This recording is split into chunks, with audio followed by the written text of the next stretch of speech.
Hey, Twisted People, it's your Twisted Woman here, Chauncey K. Robinson, and I am excited, but also a little nervous because I am doing the trailer reaction / breakdown for Scream 5, but technically we're not allowed to call it Scream 5, it's just Scream, like the first Scream, which is so confusing.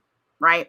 So yeah, the trailer recently dropped. We're getting a 5th installment of Scream. I will admit that I'm one of those people who I was fine with the first 3. I thought the first 3 were solid enough. I think it could have stopped after the 3rd one. If you ask me, I honestly stopped paying attention to it after the 3rd one because I know there was a Scream series. I think it came on like MTV. I think there's another Scream series that's still going on or something like that. And of course, Scream 4 and all this other stuff. And I thought it was okay with the 3. And I know that's just not Hollywood's deal. They tend to be like, oh, this works. Let's keep doing it over and over again. See the Halloween franchise for reference, or insert any franchise for reference when it comes to, hey, if it works and somebody's willing to see it, we're going to keep putting out more. And I think that's the case with Scream. To me, what's kind of crazy about it, though, is that Scream, Wes Craven's Scream, it was such a meta sort of thing, right? It was like one of its, Wes Craven sort of did the meta thing with New Nightmare, but that wasn't appreciated, totally underappreciated. But he did it again with Scream, and it got really, it got a really great response because it really took a look at the horror genre and some of its overdone tropes and what that means and things like that. And it was totally, I'm not gonna say ahead of its time, it was on time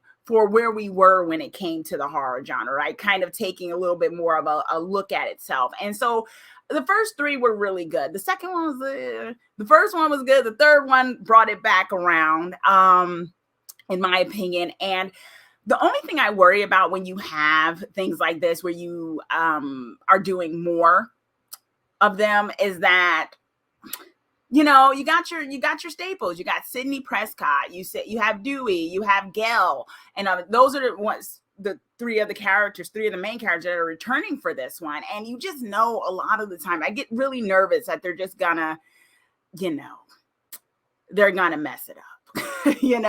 And I'm worried. I'm more so worried for the character of Sydney. Let me know, comment down below if you are a little worried for Sydney, because she's made it through so much. And I would hope that this isn't one of those things where it gets her in the end and it just kind of null and voids everything else of the trials and tribulations she went through. And I worry when they do stuff like that, when they bring back old school characters and it's like, wait a minute, they got away. Let them live their lives. Give them the happy ending. It's okay. It's okay. But I'm excited to see what this is about and if they bring something new to it, because this is the thing about Scream. It's not just your regular slasher film. You've got to have something to add to the conversation. That's what makes it good, it being self-aware. So I hope that this is them still being aware and that it's a really quality script that takes that into account. And it isn't just one of those things where, we're connected to the old ones. So watch us, please, and that's the only thing that it has going for it. And it minuses all the wit from the first installment. So let's get into it. Let's see.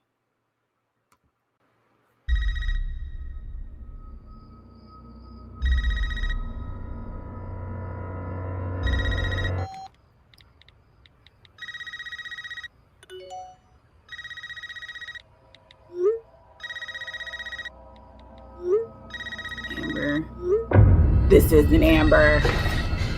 This isn't funny, Amber. Would you like to play a game, Tara?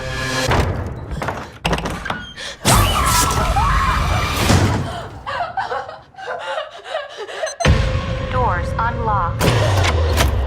Well, that's one thing about All technology. Doors unlocked.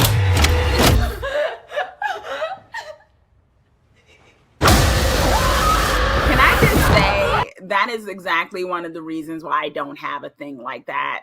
That is exactly that's good. That's a good horror thing right there, to be really self-aware that all this technology that you can unlock stuff from remotely yeah, that's what can happen. So yeah, PSA, y'all, because that's creepy. Yeah.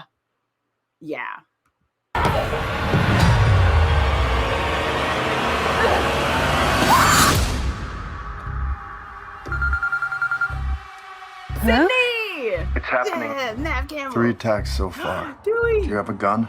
I'm Sydney Prescott. Of course I have a gun. She was like, yeah. I mean, am I Something not who about I this am? one just feels different.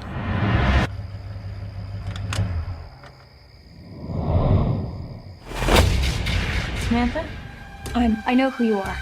I've been through this a lot. This is your life now, which means that whoever this is gonna keep coming for you. You ready for this? Never. Oh my god. There's certain rules to surviving. The attacks were all on people related to the original killers. Okay, so y'all just heard that. What is this, Freddy? I don't know. It attacks everyone related to the original killers or original people. Okay. Well, did everyone have kids that are the? Oh man, are we that? Is that how long it's been? That people would have kids in high school at this point? Or something like that? Oh, I don't like that.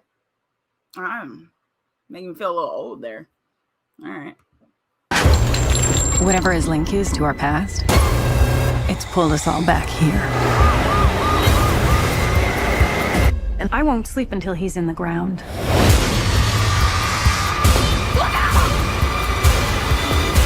Oh my god. Okay, so I just saw a part where Gail was running towards the thing and being held back. I am so worried that means Dewey got killed. I am so worried. You know they got to kill one of them. You know all the 3 of them are not going to be allowed to survive. And there lies the problem. All 3 of them should be allowed to survive. You know that's not going to be the case. You know they're going to kill at least one of them. And I'm so bad. I don't want any of them to die. Oh man.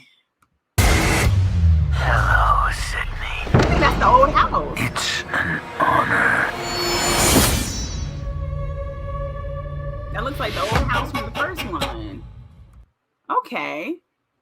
I dug it. I mean, it seems like there's a connection with everybody. I wonder what the connection's gonna be.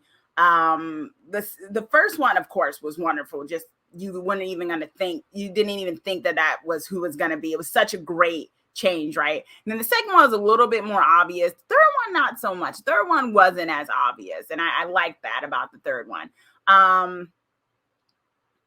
At this point, it kind of does leave you like, well, who could it be? And who could it be that it would be satisfying? That's the question, right? See, the first 3, it was satisfying because all of that was happening within the same amount of years. Now we've been removed from it for a little bit. And it's like, who could it be that those of us who know this franchise from the beginning would be like, oh, wow, really? So that means it could either be somebody from the old school who's coming back, who we thought was dead, or maybe they weren't or something.